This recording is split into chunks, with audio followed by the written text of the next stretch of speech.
Bonjour à tous. Alors aujourd'hui, on va faire des limites, encore des limites de suite, avec de la trigonométrie, donc sinus n, cosinus n. Alors ce qui est intéressant et qu'il faut vraiment accepter et comprendre, c'est que cosinus et sinus n'ont pas de limite en plus l'infini.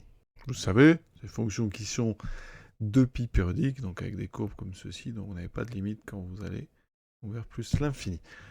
Ça veut dire que quand on va traiter les limites de telle suite, eh bien, il va falloir des moments utiliser des encadrements parce que eh bien, vous ne pourrez pas utiliser les formules classiques qui utilisent forcément des expressions qui ont des limites. Donc on va commencer par Cn et on va tout de suite faire un encadrement parce que de toute façon, le numérateur, en plus l'infini, n'a pas de limite. Alors ce qui est intéressant, il n'a pas de limite, mais il est borné. Ça veut dire que 5 plus 3 sinus carré n, eh bien vous allez pouvoir l'encadrer assez facilement. Alors sinus donc, est entre moins 1, donc sinus carré, c'est entre 0 et 1. Donc 5 plus 3 sinus carré, c'est supérieur à 5, et c'est plus petit que 8. Vous voyez, c'est assez évident.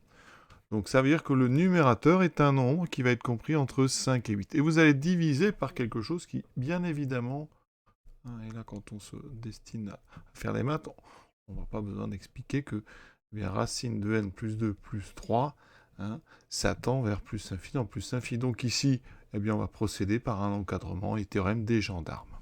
D'accord? Donc en fait, Cn est entre eh bien, notre numérateur donc, qui est plus petit que 5 et donc racine de n plus 2 plus 3, et il est plus petit que 8 sur racine de n plus 2 plus 3. De chaque côté, ça tend vers 0, puisqu'en inversant ce plus infini, on a du 0.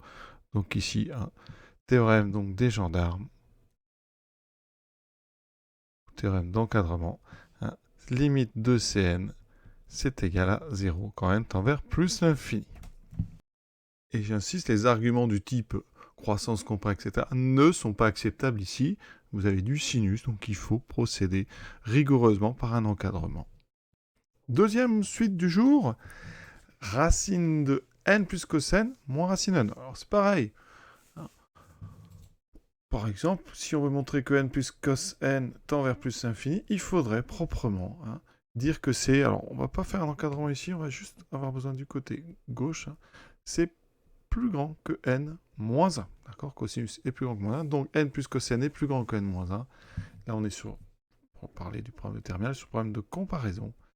Du côté gauche, ça va vers plus l'infini. Donc, un théorème de comparaison. La limite donc de n plus cos n, c'est égal à plus l'infini. Encore une fois, quand on a du cos n, il faut passer par des encadrements.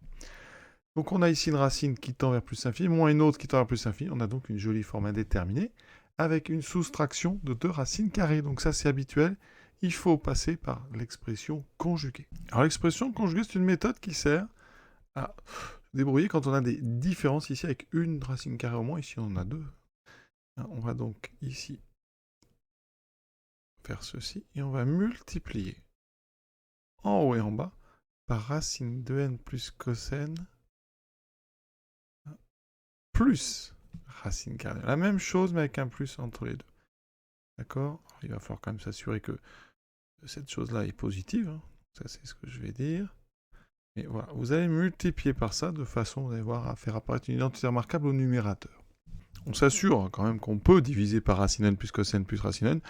Bon, tout d'abord, on remarque que ici, pour tout n supérieur ou égal à 0, n plus cos n, eh bien, donc supérieur ou égal à 0. Pour n égale 0, bah, ça fera cos 0, ça fait 1. Pour n égale 1, mais ça fait 1 plus cos 1, c'est bien strictement positif. Donc c'est toujours strictement positif. Donc pour n antinaturel, parce que de toute façon, cos n, c'est au maximum égal à 1. Au minimum égal à moins 1, donc ici, ça ne pourra jamais faire 0. Donc rapidement, on voit bien que la somme est non nulle. Une fois que vous avez remarqué ça, eh bien quand on multiplie, donc au dénominateur, maintenant, on a une somme. D'accord? Alors cette somme, on verra, elle tend vers plus l'infini. Et en haut, on a une identité remarquable. Je vais la mettre en évidence. On a a moins b fois a plus b. Donc ça va donner a carré moins b carré. C'est toute l'idée de cette méthode d'expression conjuguée. On va enlever les racines. On aura n plus cos n moins le carré de racine n, non moins n. les n disparaissent. Il me reste donc ici une suite des n qui sera égale à cosinus n sur racine de n plus cos n plus racine carrée de n. Encore une fois, on a du cos n, il va falloir procéder par encadrement. Donc, assez simplement, dn est entre eux, donc moins 1 sur racine de n plus cos n plus racine carrée de n, et la même chose avec un 1.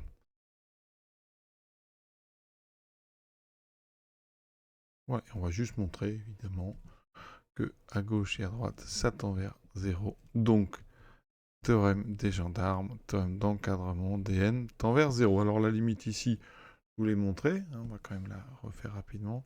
La limite, donc je vous ai dit de 1 plus cos, de n plus cos n, pardon, c'était plus l'infini. Encore une fois, là, c'était théorème de comparaison. Donc, par composition, la limite de la racine carrée, c'est aussi plus l'infini. Vous lui ajoutez la limite de racine carrée de n, on ajoute racine carrée de n, pardon, qui tend vers plus l'infini. Donc, somme par somme, eh bien, la limite de la somme, c'est plus l'infini. Donc, quand on inverse, ça tend effectivement vers 0. Ici, des deux côtés, donc dn. La limite de dn est égale à 0 quand n tend vers plus l'infini. Donc, vraiment un bel exercice pour apprendre à utiliser les encadrements. Hein. L'idée, quand même, quand on regarde, c'est que finalement, les limites sont assez rapides à comprendre, mais il faut les rédiger en étant rigoureux. Voilà, à très bientôt.